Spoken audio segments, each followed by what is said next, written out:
And we continue with our isolation interviews, this time heading to Sydney and the Kiwi trainer Bjorn Baker, of course, in constant Sydney these days. So just tell us about the environment over there at the moment amidst this whole pandemic, Bjorn. Yeah, it's interesting times, that's for sure. We're still pretty much allowed to there's pretty much a freedom of movement. I've had today off, so I haven't gone to the track. But the Aussies are probably fairly blasé to it. She'll be right, mate. And that seems to be a bit of the attitude. But I hope at the moment racing's the last man standing, so I really hope that can continue. But it's going to have a massive knock-on effect. It has done regardless. Absolutely. Of course, it's meant that a couple of Murray and Andrews horses have now joined your stable as well. Quick Thinker, the chosen one. What's the update on those two? Yeah, they're both in really good order. They had the chosen one in particular had a good gallop on Thursday morning. He looks great. I thought his run on Saturday was good. It rained here overnight, which really probably, if anything, brings Quick Thinker into the race more so. So he should be very competitive. He looks great. I think he was with us in the spring, so we both know them a little bit. So no, it's sort of interesting. I'm used to being a caretaker trainer for Murray and Andrew, but I've also got Tony Pike Sherwood Forrest there, and he seems to be a very laid-back, casual dude, and he's in great order as well. Okay, looking forward to those coming up. First of all, though, Muswellbrook today, and you've got three runners. You begin with Colesberg in race 2. Just spotted the copybook last time, but the previous couple of runs were very good. Yeah, he's just a horse, Aiden, to be honest. He's just going around and hopefully he can be in it. But it's a $30,000 race. It was funny yesterday in Australia, there's only the one meeting at Narromine. Nobody's ever done as much form for such a poor bunch of horses.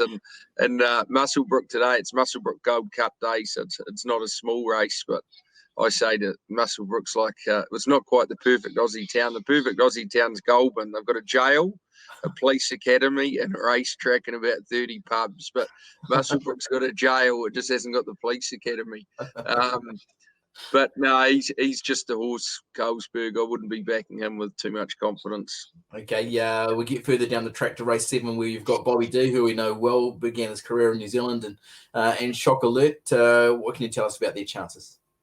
Yeah, it's rained overnight at Muswellbrook last night, so the track's a slow 7. So I'm not too sure if it's the best for them. But what it is that they're probably looking for further than the 1500, and they're both fit. Last time Bobby D was very good on a wet track as well, so he's back in trip. We haven't done too much with him, but he's in really good order. And Shock Alert, his last run was very good as well. So we can't fault him going into the race. So they're both realistically good each way chances. Hopefully they're both there in an even race. Okay, well, best of luck with those today.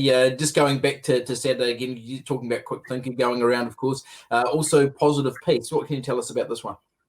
Yeah, well, she's in great order. She's really put her hand up this preparation. She's won her last 4, and last time was very good. So I would have probably preferred to see her on top of the ground, but she's done a really good job in her last 2 on wet tracks.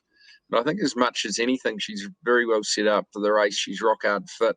And there's a few question marks about a few of the others. So she sort of might get her chance at straight into a Group 2 race. So it'll be great if she can feature in the first 3. Yeah, you got that tricky barrier draw out there in 11 for that Emancipation Stakes. So what does Tim Clark do to combat that? Oh, he's great to you just leave it to Tim. He sort of knows how I like my horses ridden. He's and he'll be positive, and it may be a good thing. Excuse me, all these positive puns, I should say. But he'll go forward.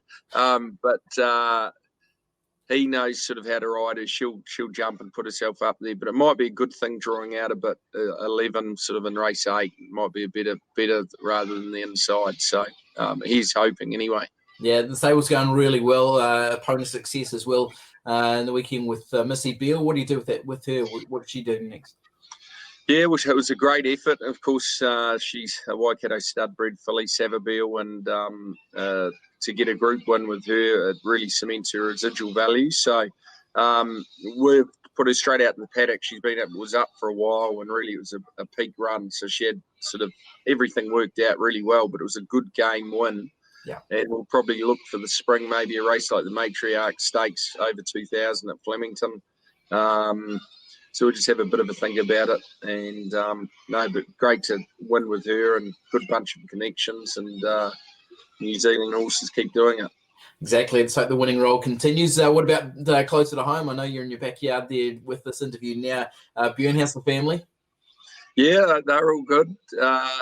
All day two. Well, they haven't been to school for 2 days. That's been, we're not yet in quarantine, but I imagine there's a few kids driving a few parents mad over there. Yeah. So we'll probably go down to the park at some stage today and kick around before the races kick off. So no, it's just at the end of the day, I hope everyone stays safe. We get through it and can hopefully be better for it. Okay, best of luck, Bjorn. Thanks for joining us here on our social media channels with Trackside, and let's hope the winning run continues for you. Thanks, Aidan.